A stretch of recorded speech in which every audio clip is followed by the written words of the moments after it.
สบายดีพ่อแม่พี่น้องสวัสดีครับพ่อแม่พี่น้องที่อยู่ประเทศไทยและสบายดีเด้อพ่อแม่พี่น้องที่อยู่ต่างประเทศมื้อนี้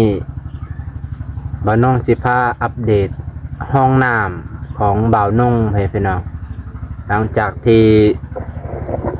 เฮ็ดไปหลายมื้อแล้วมื้อนี้ก็ถือว่าอัปเดตไปหลายอย่างอยู่พ่อแม่พี่น้องเพราะว่าจะเป็นเพิ่นก็ได้ดีไซน์ก็ได้เฮ็ดบ่าวน้องก็เป็นผู้ซอยให้พี่น้องนะเพราะว่าตัวนี้ก็พื้นมันก็ถือว่ายังบ่ทันปรับอยู่ทางหน้าเพิ่นกำลังก่อขึ้นเดี๋ยวสิพาไปเบิ่งรายละเอียดว่ามันเป็นจังไดเนาะเดี๋ยวท่านผู้ชมก็สามารถคอมเมนต์ได้พี่น้องว่าเป็นแนวทางจังใดเนาะเดี๋ยวบ่าวน้องสิพาไปเบิ่งรายละเอียดในการทางหน้าพี่น้องทางหน้าก็สิปรับระดับนี้แหละบางเทื่ออาจจะได้เททางหน้าน้ำทาปูนเหลือหรือทรายแห่เหลือก็สิได้เททางนี้น้ำถ้ามันเหลือนะถ้าบ่ได้เหลือก็สิเทแต่ทางในพี่น้องแล้วก็คานมันก็เฮ็ดน้อยๆนึงไว้พี่น้องพอได้ให้มันเพียงพอได้ก่อดินบล็อกขึ้นก็เลยเทคานประมาณ10 กว่าเส้นนี่แหละพี่น้องแล้วแต่บางบอนก็หนาแน่บางบอนก็บางแน่แล้วบัดนี้ก็นี่แหละสิปรับระดับพื้นมันก็ประมาณนี้เพียงนี่แหละเพียงคานนี่เลยนะพื้นมันก็ประมาณขอบไม้เลยพี่น้องขอบไม้พื้นมันเนาะแต่ว่าก็เทปูนบ่ได้หนาดอกเพราะว่าเสียขอบดินกับบ่ได้ให้มันเพียงกับคานบ่ได้ให้เพียงกับคานให้มันเอาลงอีกน้อยนึงเหลือประมาณนี้พี่น้องประมาณ2 ข้อมือเนาะเพื่อเทให้มันหนาๆนี่ประมาณนี้พอดีประมาณนี้ความสูงความหนาของปูนประมาณนี้จากขอบคานนี่คานกับบ่ได้หนาบ่มีเหล็กใส่ดอกคานจำเป็นก็ได้ใส่หินแน่มันอาจจะแข็งแห้งแน่พี่น้องแต่ก็สิปรับระดับเปิดจะเอาดินเข้าถ้าให้คานมันแข็งก่อนแล้วค่อยเอาไม้ออกหลังจากนั้นก็เอาดินเข้าให้พี่น้องโกยดินเข้าก็สิจงไว้บอนเฮ็ดสวมนะบอนเฮ็ดสวมแต่ว่าดินเนี่ยเขาที่ลังก็ได้ไปน้องดินเขาที่ลังก็ได้เพราะว่าเพื่อสิทาสวมเนาะเพื่อเป็นสิทาสวมเพราะว่าต้องก่อดินบล็อกเป็นช่องแล้วก็เอาหัวสวมมาแทกระดับความกว้างความยาวของสวมเพื่อสิกะระดับถึก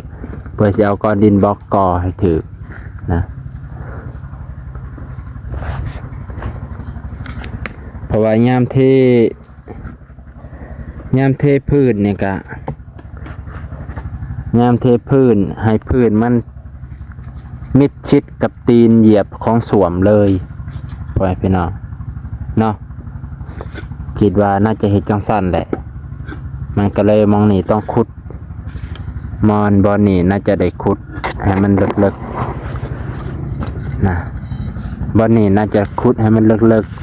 ๆน่าจะระดับนี่เลยพี่น้องห่างจากนี่เพื่อตรงนี้อาจจะใส่ถังน้ำถังดำ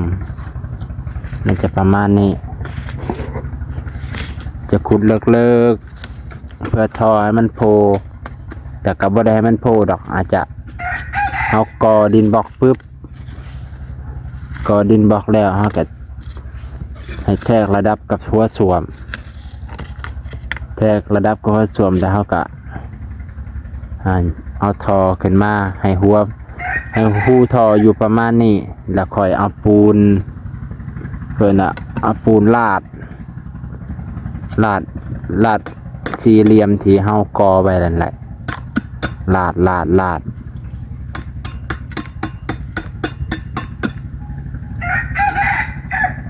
ดเพื่อให้มันเมินให้น้ำมันลงให้เฮาถ่ายลงเลยนะก็ประมาณนี้แหละเพื่อนห่างจากทางหลังกั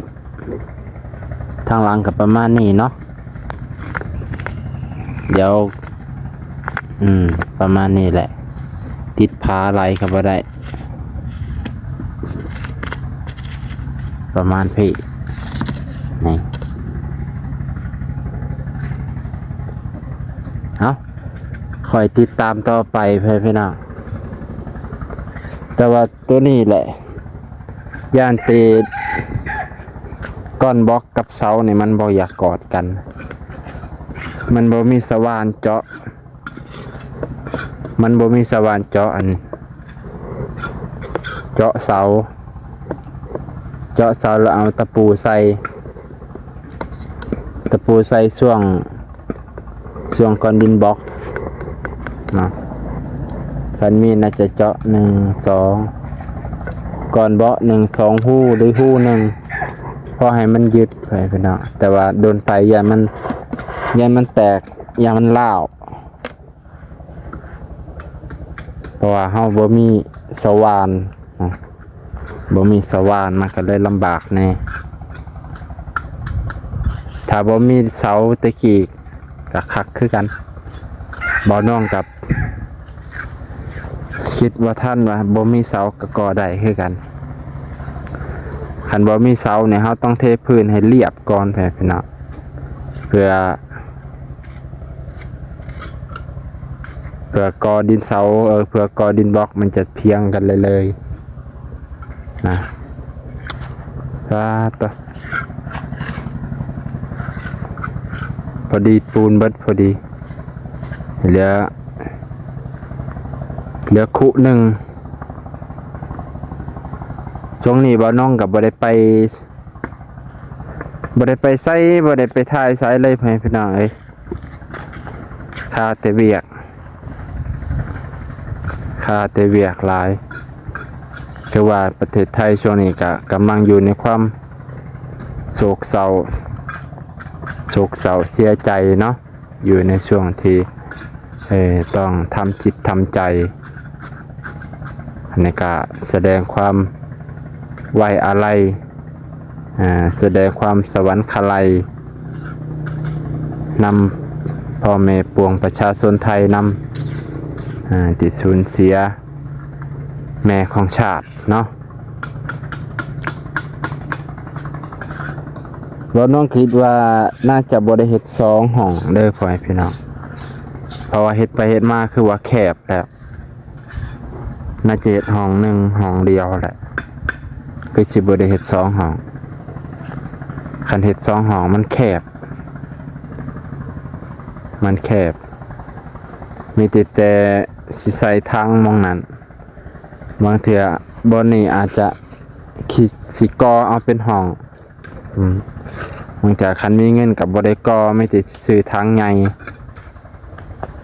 คันกอมันแห้งแคบเขา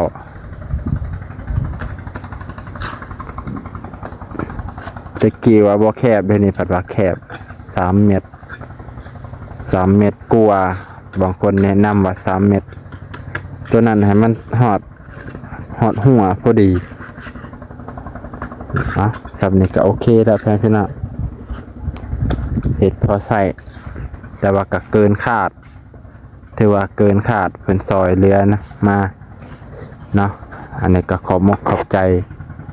ขอบพระคุณมายังเมเพชรที่เป็นอยู่ต่างประเทศได้ซอยบ่าวนุ่ง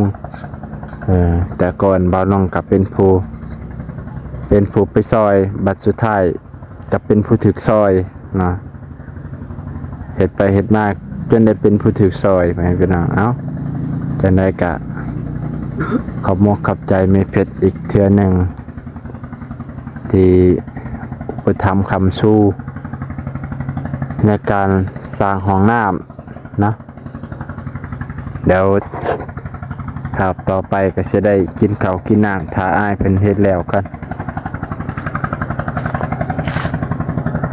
เป็ดเมืองเลย ไปพี่น้องบัดนี้ก็มากินข้าวน้ำกันเด้อกินข้าวห่วมผ้าก็จะมีแกงหน่อไม้ใส่จิโร่พร้อมต่อ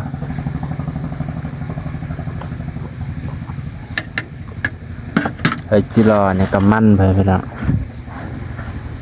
เจียงใหม่ชาบรีด มันนี่กะของเอื่อยไปซอยเพิ่นค้นเขาว่านี่เพิ่นเอาให้มันสีนี่แซ่บสีม่วง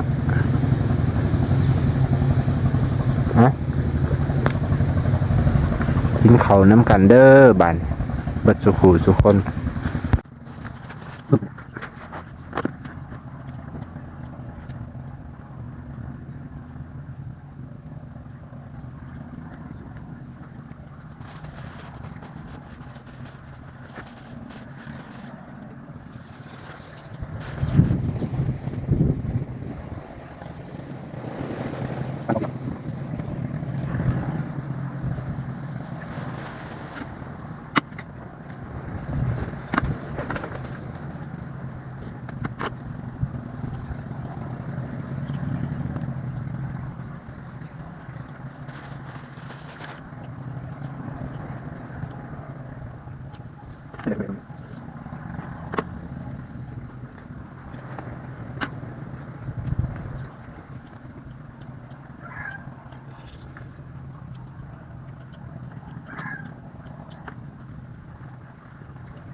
เอาพ่อแม่พี่น้องหลังจากที่กินข้าวกินน้ำแล้วกินข้าวเวลาบ่ายหนึ่งพ่อแม่พี่น้องเอ้ยเพื่อเฮ็ดเวียกแล้ว ก็ได้มาเบิ่งต่อว่าสิปรับพื้นพ่อแม่พี่น้องปรับพื้นมานี่แหละให้มันสูงปรึกษากับอ้ายว่าปรับพื้นให้มันได้ขนาดให้มันเหลือประมาณนี้ไปพี่น้องให้มันเหลือประมาณ10 เซนหรือ5 เซนประมาณนี้เนาะเพื่อเฮาเทพื้นให้มันหนาแล้วก็บ่าวน้องก็สิเอาท่อใส่ก้อนไปพี่น้องสิเอาท่อใส่ก้อนปรับพื้นแล้วสิเอาท่อใส่ก้อนใส่หัวท่อนั้นโผล่ขึ้นน้อยนึงให้มันโผล่จากพื้นนะ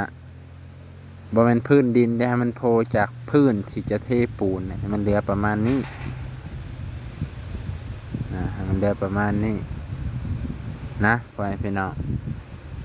รอติดตามต่อไป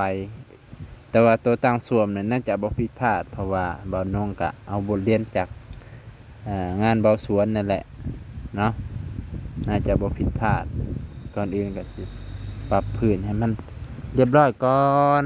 ค่อยเฮ็ดค่อยสร้างค่อยพี่น้องปรับพื้นเอาดินทั้งพุ่นเข้าทางพุ่นเข้านะ แต่ว่าทางนี้ก็สิสั้นแน่พ่อแม่พี่น้องพ่อแม่พี่น้องคิดว่าจังใดบ่นงก็ว่าสั้นเติบได้นี่เพื่อเอาทอใส่ก็สิสั้นเติบพ่อแม่พี่น้องเนาะก็สิสั้นหลายเติบได้นี่ตัวสั้นก็บ่เป็นหยังดอกเนาะเฮาก็